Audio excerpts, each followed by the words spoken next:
حضور میرا پہلا سوال ہے، بچپن میں آپ کو سب سے زیادہ اچھا کھیل کون سا لگتا تھا؟ بچپن میں تو کبڈی کھیلا کرتا تھا بہت. گھر میں بھی پریکٹس کرتا تھا.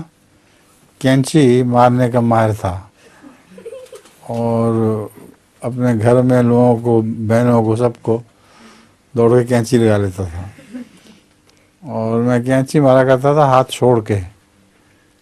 اس کے نتیجے میں مجھے اتنی پریکٹس ہو گئی کہ دوڑتے ہوئے لڑکے کے پیچھے سے کینچی مارتا تھا تو ایک لڑکے کی ٹانگ ٹوٹ گئی. پھر اس کے ابا سے میں ڈر کے چھپ کے پھرتا تھا کہ یہ ماریں گے، لیکن انہوں نے پھر کچھ نہیں کہا، معاف کر دیا. مجھے اس پر نصیحت کی اماں جان نے کہ میں آئندہ سے کبڈی نہیں کھیلنی. مجھ سے غلطی یہ ہوئی کہ سندھ میں ناصر آباد ہم گئے ہوئے تھے سفر پہ، وہاں کبڈی ہو رہی تھی تو میرا دل بھی بہت چاہا.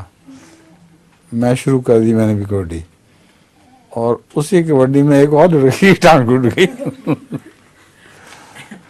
پھر مجھے بہت افسوس ہوا. میں نے کہا دیکھو حضرت اماں جان کی نصیحت نہ ماننے کا نقصان ہے یہ. ٹھیک ہے.